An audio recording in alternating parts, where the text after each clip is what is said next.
Audacity fit me, my mindset, most of my younger life prior to making some decisions that went against the will of God, right?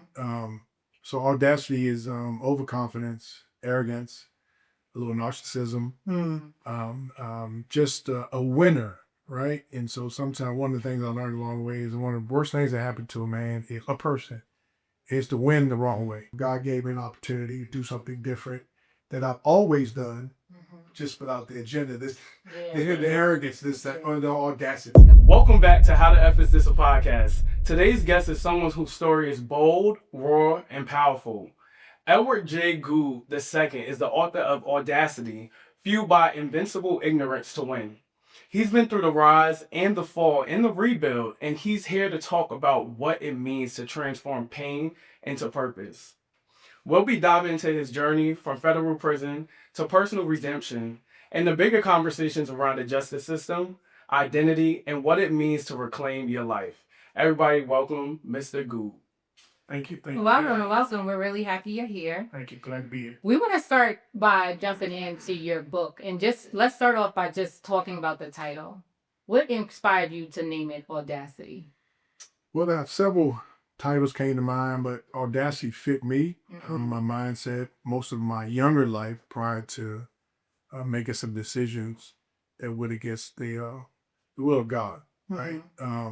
So Audacity is overconfidence, arrogance, a little narcissism, just a winner, right? And so sometimes one of the things I learned along the way is one of the worst things that happened to a man, is a person, is to win the wrong way. It becomes a way of life. And so that, I was allowed to do some things from an early age that I wouldn't have accountable to, because I bought some things that people could benefit from. Yeah. Sports and, Department of Corrections career. And I had the audacity to do things that others wouldn't do to get the job done. So, yeah. That's awesome. So I've had the pleasure to kind of dive into your book as well as come to your book signing that you had. So I know in your book you talk about the sports that you engaged in and, being a part of the Department of Correction. Can you share a little bit more about those experiences, how it shaped you today? Well, from an athletic standpoint, I can go back to 8 years old. Like, God put me in a position to just be the guy, or one of the guys. I would never say I'm always the guy. I'm the man, but no, amongst many men. And those that were ahead of me respected me because of, just having the confidence to play them football, basketball, run track, and, fight, or talk to girls and all those type of things. And so just those gifts. And so, I was able to propel them athletically. Got me to Virginia State University on football scholarship. Trojans? Yes, absolutely. And, it was tough then because I was always the guy. Becoming Virginia State, you were grown men. And so you have to learn. But I was also always given the opportunity. I was able to be articulate and had a personality that was, liked by many. And I had a commitment to the game. And so I was elevated at Virginia State University. I came in, I wasn't even on full scholarship and half scholarship, just very talented. And so came and earned a full scholarship, started 3 years, captain of the program. It really was one of the faces of the program. And here again, that audacity, that confidence, I'm back at it again. And when you're young, you don't really understand the framework and the mindset that's happening internally. So I could present, but God knows your heart.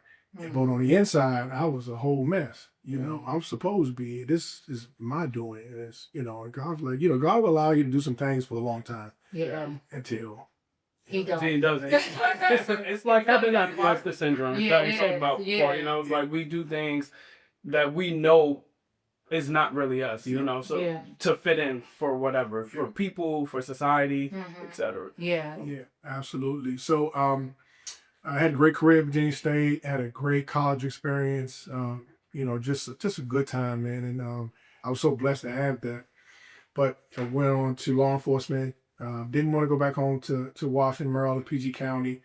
We wanted to do it on our own and got a job in the police department. But man, that mindset went with me. But even still, I was still put in positions to be successful Yeah. and still did a lot of things my way. Can I ask something about that, right? So you're saying that when you're talking about that mindset, you're speaking about the I'm the man Yes. type thing. Yes, And you're putting in these positions to reinforce absolutely. what you already believe about yourself. Absolutely. I mean, Yeah. and I would make some mistakes. Mhm. They were brushed under the rug. It's funny. Morris Jones was my rest in peace. He was my criminal justice dean at the time. Yeah. Along with I can't think of his name. I'm sorry, but anyway, he was a lieutenant at Petersburg Police Department. So you see what I'm saying? God aligned some things up from Denny State teaching me in a class, took a liking to me. And here I am. I need a job, and said, "We're coming over to the police department." Interview, and I came in with this aura. That not many blacks at that time came with that type of energy. Yeah. And here it goes again. And here I am, put in certain positions. Remember the first inaugural bike squad in Petersburg was the first police department in Virginia that had the bike squad. See people on bicycles. Yeah. I was there, front line again, so it just went on and I elevated throughout my career from police to corrections. In Department of Corrections, I was promoted every 2 years. I went from sergeant to lieutenant to captain to unit manager. Let me ask you, is that not typical to educate us? Because I'm not, is it typical that you promoted that fast? Okay. It's not. That's why when things happen, I was like, God, you something else. This was designed. And so I did a lot, and I was committed. I did a lot of the right things, but I did some wrong things along the way because I was able to. Being in human services now, the mental health side, I regret some of the ways I dealt with men back then. But it was different in the 90s. It was barbaric school. It was tough. Everything was mostly hand-to-hand combat. Mental health was not on the forefront. Right. And now that I've been, had a chance to work in human services, I regret it, man. There's a lot of men we could have saved along the way that I abused. And others abused, whether it was physical or mental. But at the time, physical is what it was. Yeah. And so you couldn't work in certain areas of the prison if you couldn't handle yourself physically. And here I am again. God give me these gifts. I'm able to do that and elevate because others couldn't. Yeah. So that was part of the journey there. So at what point did life take a turn for you? Well, Governor Warner came in, and some of this is in the book, and he downsized. It was a budget cut, and I was a unit manager at Greensville. I never forget it. And my arrogance wouldn't allow me to take the position cut. By me being one of the younger unit managers, they went by seniority. And by the time they got to me, I had to take a sergeant position. Now I'm wearing shirt and ties every day. And you want me to go back to be a sergeant at a prison at Sussex One State Prison that I opened as a captain. So my mindset wasn't mature enough to relegate those emotions. I built this prison. You want me to come back as a sergeant? They didn't take our pay. Everybody that took the budget cut got their position back in 2 years. I don't need y'all. I'm gone. I left about 9 years of DOC work and an exemplary work record and left and ended up getting picked up by applied for BOP, Bureau of Prisons, and got the job. Here's the sad part, that I was promoted in the Bureau of Prisons within my 3rd year to a professional position. Yeah. At the beginning, I was supposed to not give that there's a probationary period, and they said I couldn't work, right? Because I had a bunch of use of force allegations during the DOC time. Okay. They were all unfounded, but this is the federal government, right? Yeah. They didn't know at the time that's the way it was back then. All unfounded, but I had like 26 use of force, and they like, man, this man a madman. And it wasn't the case, it wasn't like that. And so I met a warden in the prison at the time, and to introduce myself to her, level the playing field, gave my resume, and she happened to be from Washington, D.C. So we started talking. She was a warden. We started talking, and we were from similar areas, developed a relationship. God's still working, and put me in this position with this lady in this space. And I told her about the situation. I said, well, I'm applying for this case manager job. Here's my resume. I said, because I'm trying to level the playing field. Like, I'm not supposed to be an officer, right? Yes, I'm not, right? End up getting promoted, and along the way, prior to that time, I involved myself with some things that were against the law, with inside that prison. It's detailed in the book. There were some contraband issues. I allowed a lot of things to happen, turned my head to a lot of things, illegal activities, and participated also as well as outside. Yeah. Just doing what I wanted to do, and then God showed up. One, I want to say that is very courageous and vulnerable for you to even share that part here, also publicly, right? Because we have this idea or these expectations of enforcement, police things like that. And yet people still make mistakes. They still can be in the wrong, and you were able to find a way to use that. Now you talked about when you were going through that journey. What were some of those key lessons just up until this point before we talk about when God showed up? What were some key lessons when you think back that you learned? Well, first, the most impactful lesson for me was when you're a spiritual person and God talks to you, and you better listen. Yeah. Right. And so I remember those moments, and it's tough because they're very emotional, and he really showed up. And I was too far deep into myself to even listen to God. And I could see him like, man, boy, you crazy. I'm talking to you, and he would speak to me, and he would say certain things, and I was just, it's about me. I'm God, right? We are in the likeness of him, but we are not the God, right? But I was, because I involved myself in so many different things inside and outside that I was just allowed to do. And so that's one key. The other key is a lesson learned, a part of the journey, is that when you're blessed, and you got to honor that. Yeah. You can't play with that. Like, you have to value those opportunities and value people. And so it's funny because outwardly I was always a good person. My mother and father raised me the right way.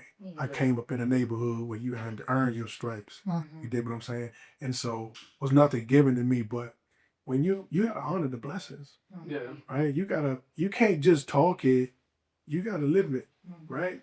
It also has to be on the inside as well, in your heart, but it wasn't. Yeah, and it probably was hard for you to honor those blessings at the time because, like you said, like I had the audacity. I was going to say the same thing. I feel like I'm above. Yeah. So it's like I'm going to walk into this space. I'm going to get this. I'm sorry. I'm going to walk into this space. I'm going to get this thing. I'm going to speak to this person. I'm going to get this thing. So at those times, it is hard to see God. The blessings that God does. Yeah. It is, especially when it goes back to childhood. Like I'm talking about 4th and 5th grade, walking in, and you recognize, you have field day, and I can remember. You play sports, you said, you was good. Field day, you come like, man, you pick at it. Yeah. And kick the ball. Right. And so you get to walking around like that, right? So it's like, man, I had to be the biggest fool. Yeah. And when you walk on a campus like Virginia State, man, and you recognize, you think that this is the world. You think that you nothing else in Petersburg. Y'all close knit. I mean, look how we went to state at different time periods, but I could speak from being at Virginia State too, and just like how close the community is because we don't have anything else outside of the community. So you get hype. Join these organizations or be a part of the football team, and you just start playing. Everybody gives you, all these accolades, and people eat that up. Of course. And then life happens after college, and then they forget really who they are. Yeah. Right. But how does God show up when we are full of ourselves? When do we allow God's to show up? Well, my opinion, he makes a fool of you. That's how he shows up. And so now you get the lesson, but it's going to take some reflection from that, though. And it's you're spot on. And I'll take it a step further. He downsizes us, and not everybody's able to overcome that. Yeah, he pick and chooses who, because he could just this is it. It's going home. That's it for you. He knows who's going to work his will in the world and on people. And so it's I encourage people, you don't have to go through that. Like, because everybody doesn't recover from that, man. And so even understanding that blessing is just amazing for me to be able to be in this space with you all after things that I've endured, and to have the book written by CEO Publishing, and be recognized and have that opportunity. That's God. Because you know what, I wasn't gonna make it about me. I'm afraid to talk about me.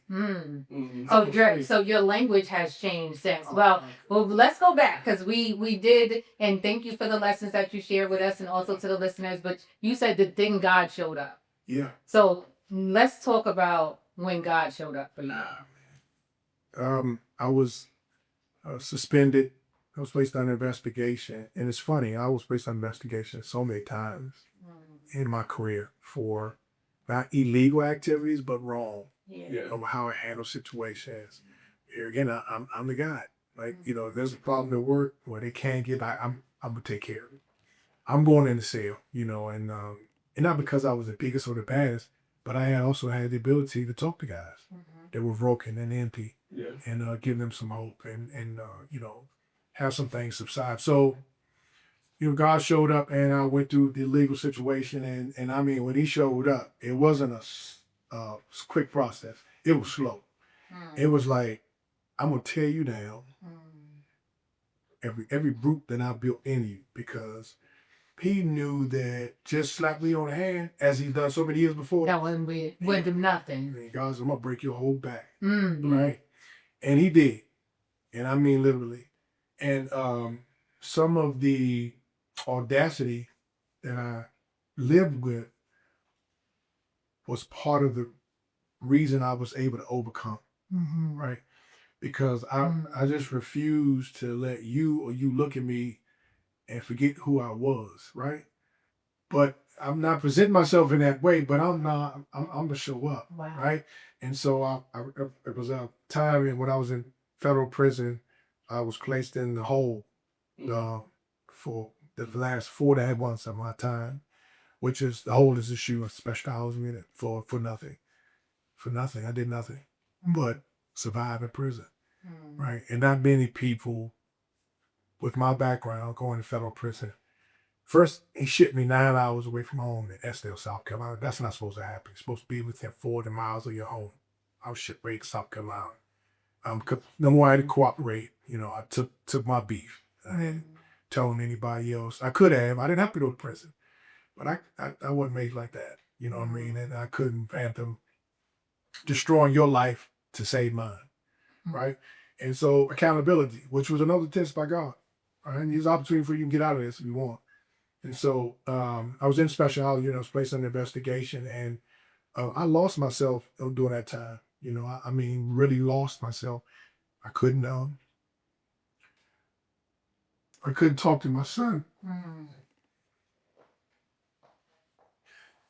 I ain't done this in a while. I don't know what happened. I don't know what happened. It must be that time of day. But, my son was the love of my life. And one day we talked to him. When I was in prison, I talked to him, 3 or 4 days a week. And I was out, I still parented, things of that nature.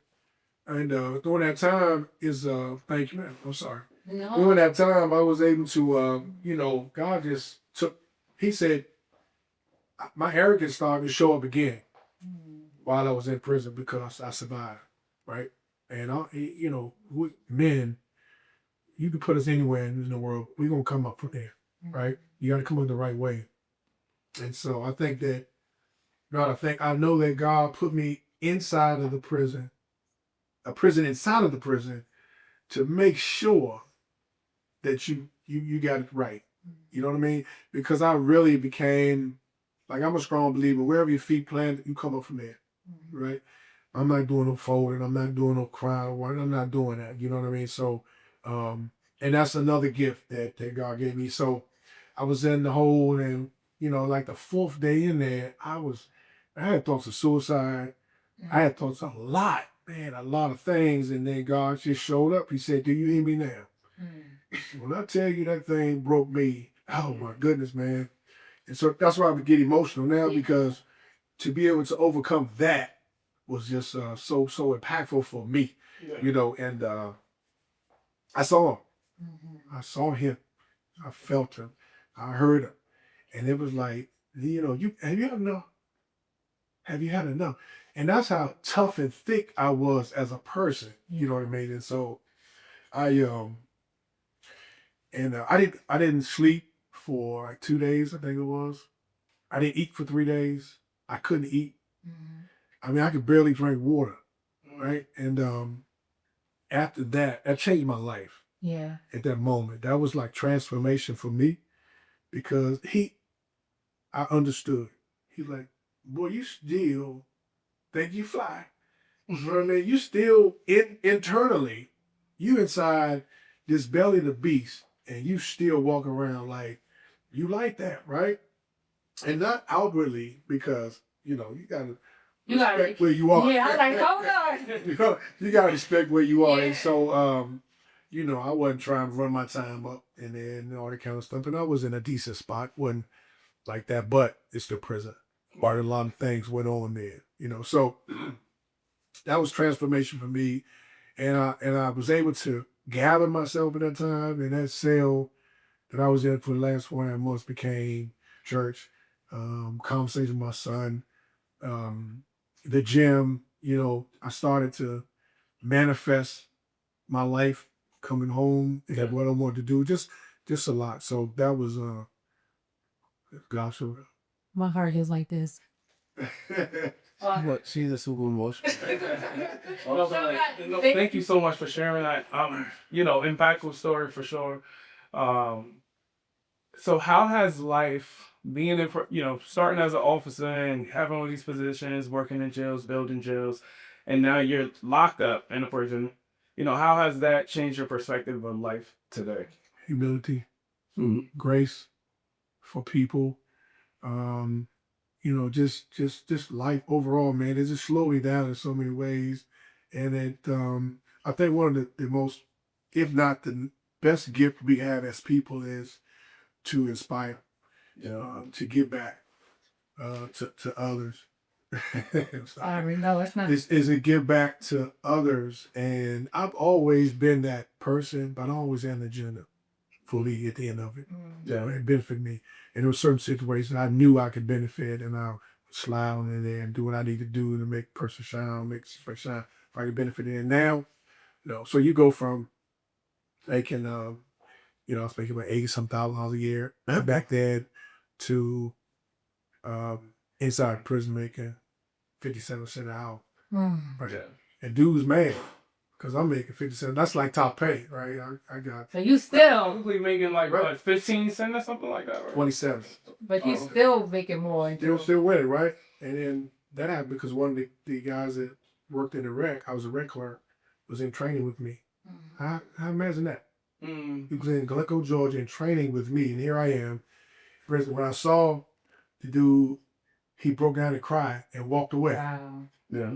And so you talk about being on the inside, man, that was just devastating for me, man. Like I felt like the biggest coward in the world because even in training, I believe most of the fellow peers that were in training, it was their first time working in corrections. I had already been in 10 years and as a police officer, so you can imagine how it was for me in the classroom. Like, I knew everything, not literally, but I had a lot of insight on things. So, making 57 cents an hour. So you talk about the impact. For me, that was embarrassing. It was very difficult. All part of his plan. All part of God's plan to take that arrogance out of me and that person that allowed me to become to this demise in my life. And so it was a moment that when I was in a shoot, every Friday, and I knew this. I worked in a shoot. And I like, okay, Friday would come around, make rounds. The warden would come around. They would always have a visitor or they do inspections. And they would come by my cell every Friday to stop and just look at me. And they would stay there and look at me like I was a caged animal. I was a spectacle, right? And that was so hurtful for me. Yeah. But every time they came by, I would sit back in my cell, I'm looking, I wouldn't blink. But when they left by, I would put the blankets on my head, I would cry. I would be so angry and man, like, I can't believe I put myself in this situation Yeah. Because they every Friday for 4 months, 4.5 months, every same thing. Again, what can you extract from that? You know, that's the thing. What do I need to learn from this? I was like, why are they doing this? Like, why am I even in this situation? And it was just a part of the design because he had other plans for me, and he wanted me to be able to receive it and deal with it the way he wanted me to deal with it. Yeah, and I know we're gonna we're gonna move, but it's like in so many plans, right? When I think about how much God loves you, even in your moments, even in your I'm not listening to you, that he had to take you 9 hours away, which is not supposed to be done. That he also had to put you you're in the cell like by yourself, right? So you can hear him. Yeah. And then for you to come out, write this, come out, meet people that can help you. Right. Share your story. And he is still doing these things. Yeah. Despite rising societal stressors, it's possible to take care of your well-being. Levels Mental Health provides compassionate care for those experiencing mental health challenges. Our holistic approach addresses anxiety, depression, behavior issues, and trauma, ensuring individuals feel understood. It's time for accessible mental health services for all. Visit levelsmentalhealth.com to learn more, schedule a consultation, or donate to expand outreach and support our community. So how has your faith changed, like prior to being in prison to being in prison and now? Like, has it been a shift in good spiritual awareness and faith? I fear God. Mm. I ain't fearing it first. Yeah. Crazy, man. No, because I'm like, that's No, so when you were in prison, were you like into the Bible more? What were you? No, Oh. I was. You know, it was like levels when I first got there. I was so angry. I was bitter for like two months. Yeah. How long were you there? Because we didn't share with the listeners. Okay, for 1 year. Okay. Yeah. You know, I say a year, but it's like A year's a long time. I was incarcerated a year before I went in, going through the process. Yeah. I was incarcerated years after I was released, mentally and emotionally broken. You know what I mean? So I'm afraid of God. I'm afraid of him, and I respect him, and that's it, man. It's no way. When I think back on the things that I did and allowed, you know, coming from the type of mother that I came from, a praying mother, playing for some amazing coaches and people along the way that were awesome mentors. You know, I was just disrespectful and just wrong, right? And so you talk about being in that environment, and God had me the whole time because I met some great men. I was able to, even in that belly of the beast, I led other men. You know, I would get up in the morning because it looked like to others that I had been doing time a long time because I worked for 17 years. So I knew what to expect and give myself, but it's nothing like being in or you can't leave, right?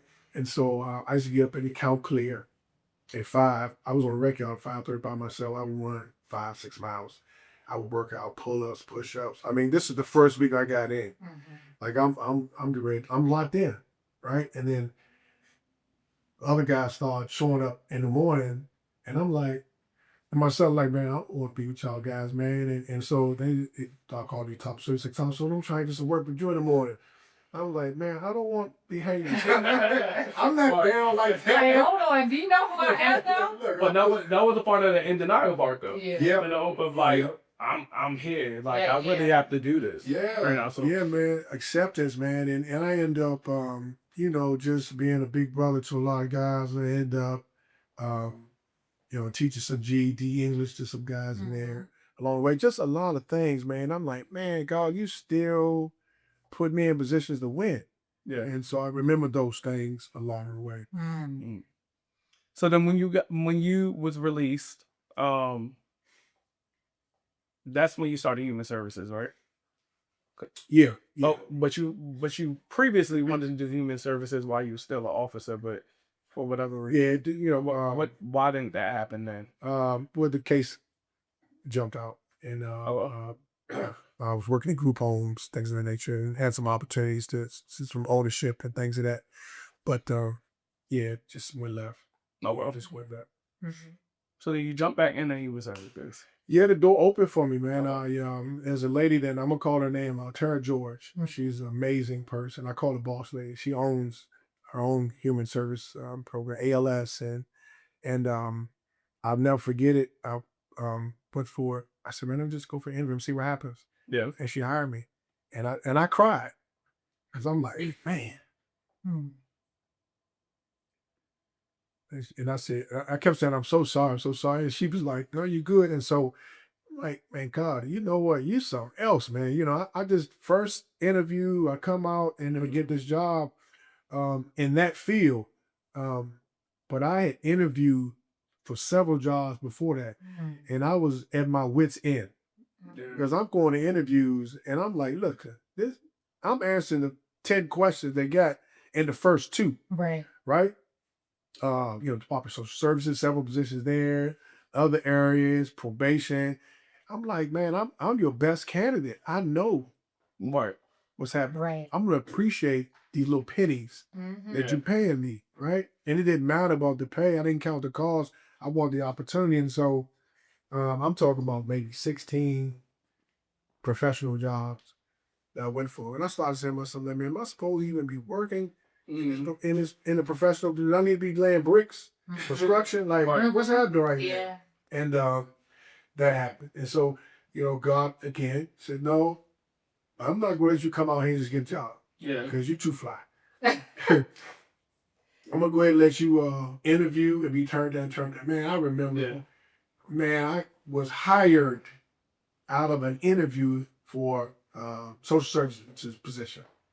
And the lady was just amazed at who it was. And it said a book in one of the chapters. And I didn't hear from anybody. I'm like, man, I made it. I'm like, I'm so happy, the interview, everything just was aligned. And then I didn't hear from anybody. The lady called, so I called. And I'm like, hey, how you doing? So just follow up on the interview. She said, Mr. Goode, I'm so sorry. And my heart just dropped. I'm like, here we are again. I'm like, you're kidding me. Like, then I got angry. Like, why didn't you pick up the phone and call? Those are some of the moments I remember, now being in a position to hire others. Like, man, we got to take care of people. Yeah, we got to give people a chance. I can definitely relate to you on that. Well, as far as like getting charges and going out for your first job after you get that charge, I talked about it in one of my episodes that we had. But I caught 2 felonies right after I graduated college. Received my bachelor's in Petersburg. Got 2 felonies. So felony for conspiracy of embezzlement and embezzlement. Now I didn't sell any of that. I was working at a job. One of my friends wound up saying, I didn't know about it. It was my last day of work. Whole thing got put on me. Needless to say, I remember going to my first job interview right after that. Because for the 4 months, I was losing jobs. But I remember once I went to my final court case and they told me I had to do weekends and they, dropped one charge. One was lowered to a misdemeanor. And I went to mental health. I wasn't in the mental health field at all. At this point, I went on to a mental health interview, and I was so embarrassed about my story. And I remember my supervisor, my supervisor, she was like, yeah, so tell me, about your charges. So I told her about my charges. I'm like, I'm not about to get this job. I don't even know why I came here. These charges like 3 weeks old. They fresh. I was like, this boy out here stealing, doing this, etc. But her response to me was so just dope. It was welcoming because she was just like, you know what, like I got a pass too and I have charges too. It's all right. I'm not gonna judge you off of that. You seem like a good candidate and I'm gonna give you the job. And we worked together for 7+ years. We still currently do coordinate and work together, but she was the person that really helped me with everything that I'm doing with them mental health. So that's dope. It's important, to give people those chances, even when they may not seem like they always did the right thing, you know. We all make mistakes. So. Yeah, God, thank you for your mercy Absolutely. and your favor, God. Grace. And so what I'm hearing for both of y'all, and you can tap in too, since you were incarcerated at one point or you got charges. They did, buddy. The, we didn't talk about that on the podcast yet. Mind your business. Now, see, he bringing private conversation to the podcast. Right. So, what advice would you give to someone re-entering the community after being incarcerated? What or how much? But I think that List them out. We got well, time. yeah, I think one of the most important thought processes you have to have is, what are your passions, right? What do you enjoy doing, and go after that. I don't care what the situation is. You may have to do some other things. Yeah. Like I worked 3 jobs until I got to RBHA, and like literally 3 jobs for years, and coached, and the everyday dad, and going to the schools and picking them up. Like if you want to win, man, you got to have a winning mindset, right? Like you got to have a winning attitude. Like when you wake up, you got to make a choice, because that's the one thing that we have control over is our attitudes. Yeah. And our folks, and I teach it to the young people today. Like, man, you got to get hard, man. Like you got to really want it, and so it's a sacrifice. And anything that we want to reach to be successful, it's painful. It's painful, you know what I mean? And so what happens is we have these passions, and we have our plans, and then we go outside, and then others, insert their logic, and we start to change our logic on it. Don't do that. Yeah. Right? Stick to your plan. And my story is real. Right? My book is authentic. It's real life. It's not a game. It's a curriculum in the book that you can follow of what steps I literally took every day to become the person I am today. Yeah. And so I think that's one piece. And the one thing that I'm sure that you both can attest to is that, man, you just can't quit. Yeah. I was given several opportunities to quit in prison, in that hole. Like I literally thought about, man, I'm tired. Yeah. I'm broken. Literally made the noose. And so I remember those moments. And so you can't quit, because it's coming. Right? Opportunity is coming, man, and it's just not gonna be at your time. And so when it comes, you're not even gonna realize it. You're gonna look, you're like, man, I made it. Yeah. I made it. So That's so beautiful. No, that really is beautiful. You're funny. I was just What spoke to you? so yesterday or the day before yesterday, I work with I support clients too. I don't really see clients like that. I just started. And yesterday, I believe I saw a client that was going to gross recovery home. And he was, as we were driving together, and here's the thing. I don't like being in cars with people by myself that I don't know. right. And Greg was like, you need to take him so that you can have a conversation with him. And I'm so glad I did. And as we were talking, he was sharing how he wants to open a barber shop where he wants to become a barber, because he feels like it would be a good idea for barbers to go into the recovery centers and cut people's hair to lift them up. And I mean, it was life-giving, this ride with him when I was with him. And so hearing you in your redemption, hearing about the time when you were in a dark place, hearing how you actually planned your suicide, thought about it, and you are still here, is just remarkable. And we're both really grateful that you're here and sharing your truth with us. Yeah, pray. So that's what came up for me. Thanks for sharing. So how do you feel like society treats you? Is there a difference how people in society have treated you prior to being in prison and after? That's a good question. I didn't treat myself well. Mm. And so I said something to the podcast, my man is running his podcast. I said, we got to teach people how to respect us. Yeah, right. And, he might have thought I'm just saying to say it, but I meant it. Like, we're talking about the mics. Yeah. We have to teach people how to respect us. And how do you do that when you're broken? You show up. You're still who you are, right? You got a few scars on your face. And so life is going to judge us black men deeper than any other man in this world. Yes. Right? And that's why I tell people all the time, I tell my son all the time, don't give people the keys to your life, man. Yeah. Keep the keys, because everybody can't be a Dr. Marcel. Everybody can't be me to overcome from that. Don't have that wherewithal, the bandwidth, the strength to overcome from that. And they succumb to the world. So, I have my moments.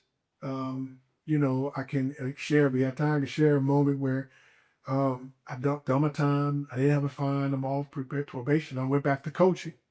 And, you have to get your fingerprint and all that kind of stuff to get to coach because of certain obvious reasons. Yeah. And my son was playing. I couldn't wait. I was so excited. I'm back. I miss coaching. And I do what I needed to go down to Chesapeake County and fill in paperwork and fingerprint cards. They come back and said, man, they want you to sit out a year. For what? I don't have a buried crime. I told on myself. I was self-accountable. I've gone through all these things. And you tell me I can't coach. And it's a chapter in the book. And that's, again, a part of the process. Yeah. And so you talk about how the world treats you. They treat you crappy when they can. But we can't embrace that crappy energy, right? We can't embrace that. And so what I did is that's okay. Man, I was angry. I'm like, this is unheard. I've been coaching for 10 years. And now because of this, I can't coach. So what I did, I coached from the sideline every practice, every game. Coaches, I'm trying to picture you now. I'm going with I like what he's like audacity for him to be over there coaching anyway. And so I'll tell you how it changes because, during the games, the head coach would turn around, hey, what do you think we should call? Oh, and I'm like, do this and do that. And then the parents would dive in. And so news travels, and they embraced it. Coach, what you think? And I'm on the sideline, I'm coaching. That whole season, I coached from the sideline. Who won all the team championship and lost? I coached from the sideline because my son was watching me, right? And I wanted him to understand that, yeah, man, we might be beat up, man, but we not down. Like, we just will find a way to keep pushing. Yeah. And that encouraged me. Well, like, my son was an angel to me, more so than he can ever imagine I was to him. And that encouraged me to push. Yeah. You mentioned a few times about strength.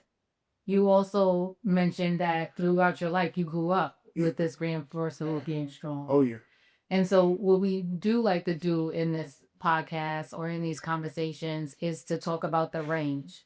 So both of y'all, what is something that you could recommend for someone that's not mentally strong yet, but they would like to change their life, especially after coming home or coming back into the community? Like, how can someone strengthen up their minds?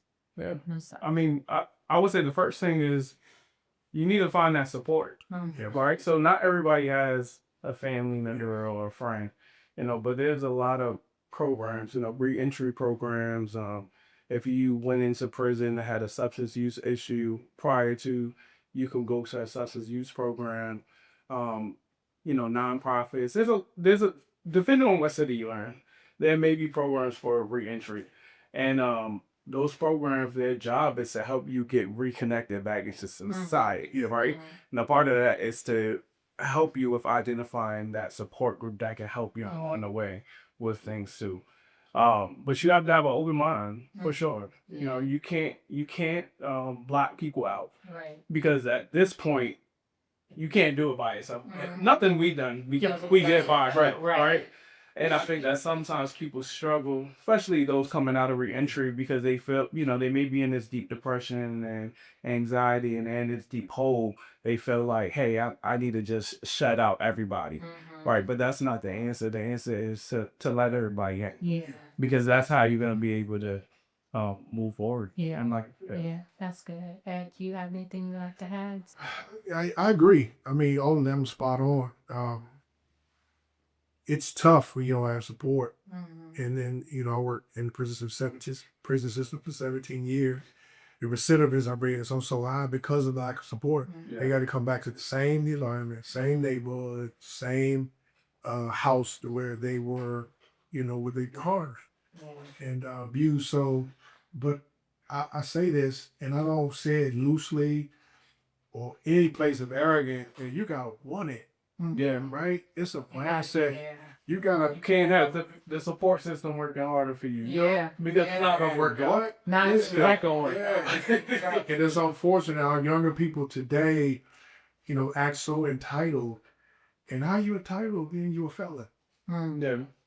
You can't be entitled, bro. Like if you gotta dig up a dish today, we will Not name your humble dish. yourself. Be the best dish today because somebody washed it. Yeah. And then you gotta have that mindset. And so, but I think that when you have the right mindset, which is a choice, and your attitude, you align yourself with the right people. Right? You put yourself in different company where you're supposed to be. Yeah, that's true. Yeah. And so that's what long like you said, it all spot on. Thank you so much. So as we close out, we have your book right here, Audacity. Tell the people where they can find your book at. I know you do speaking engagements. Just give them your whole spiel. Like how they can find you, where they can hit you up at. Yes, sir. Hey, hold the book. Hold the book, sir. Thank you. So Audacity Fueled by Invincible. My website is iamedgoode.com. I have a YouTube channel. You'll find everything, all the publications, videos, places I've spoken, like your company, and and have an opportunity to provide some insight for men and women and kids. Buy the book, and provide a review. Let me know what you think, and let's chat. Yeah. And what are you looking for? Like, what do you want people to mostly hit you up for? So, like, do you want to do more speaking engagements, or like, do you want to speak more to the youth, adults? The book is to everyone. Oh, well. Right? So it speaks to everyone. It's ageless. It has no age limit. So, right? And if you're open to some real conversation, then we can talk. But I'm willing to. I want to speak. I just want to inspire people. I want to save some lives. God gave me an opportunity to do something different that I've always done, just without the agenda. The arrogance, or the audacity. So it's this, that's Right? So real quick, we got Sharon, the publisher. Yeah. Sharon, run in the video real quick. Hurry up. So we got Sharon. Real quick, Sharon, let people know who you are. CEO, publishing company. Go ahead. Give me yourself. My name is Sharon Oliver. We have the pleasure of helping Mr. Ed Goode with with his story Audacity Fueled by Invincible Ignorance, and we're willing to help all authors out there who have a voice to tell their story. Awesome. Thank you so much. Thank you all. We'll catch y'all in the next episode. All right. Thank you. All right. Thank you.